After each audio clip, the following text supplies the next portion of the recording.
some people say talent and things like that. There's nothing to do with talent, you know. People don't see that the hours, the weeks, the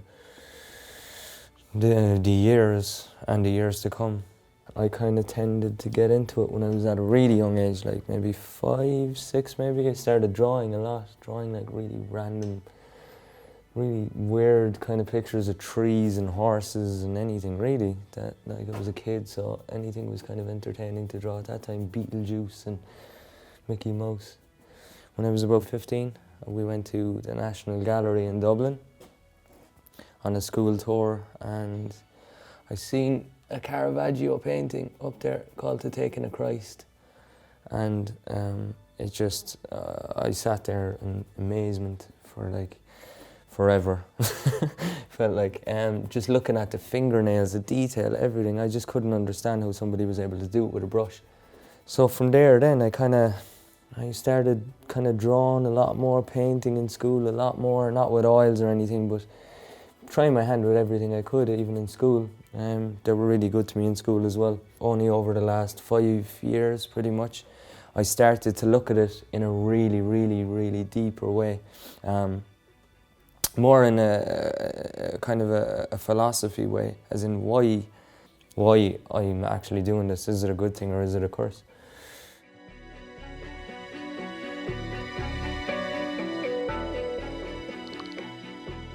Where I grew up didn't really have a lot of opportunity to go far, you know, in any kind of aspects, as in especially with art, with dancing, with anything kind of creative, because you're in a bubble where you're being kind of brought up and taught that this is the norm, you know. I'm lucky enough that I had like really, really good parents that kind of taught me right from wrong in a certain way, and showed me kind of different routes and always supported what I did, totally 100%, and I'm lucky.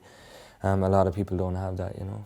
Yeah, right now I think in this age we're at, and I'm at with my painting, I find like a style is almost necessary to give you to give you some sort of foundation as an artist or as a painter, as a sculptor or anything. So in the long run, the more knowledge that I have of techniques and past masters and understanding how they approached their own painting, the more knowledge I have of that, the more I can kind of do with my own stuff, you know. And it's trial and error. I mean, it can take you could probably live 5 years or 5 lifetimes and still never have a grasp on any of them, actually. But for me, it's kind of like, it's almost feeding the need anyway, from day to day, of trying to learn as much as I possibly can learn.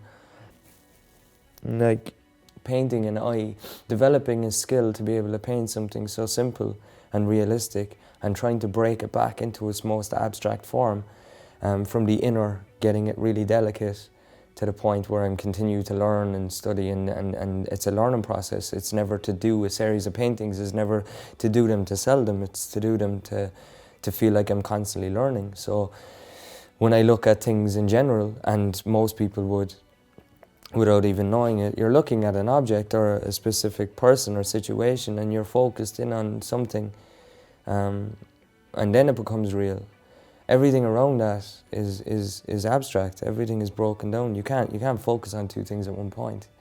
If you have the emotion, the intensity, the soulful place, again I go back to, and you can depict that in a way that can relate to anybody. It can relate to a kid, it can relate to an 80-year-old man.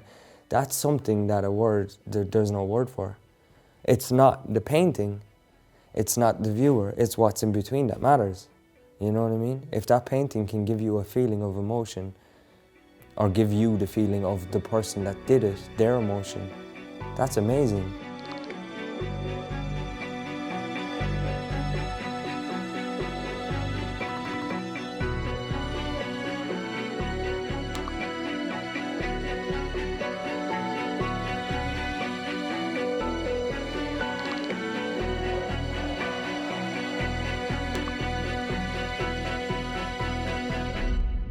And no, art is a depiction of beauty. Beauty is a basic human and common need. That need is never going to be fulfilled, so art can never die.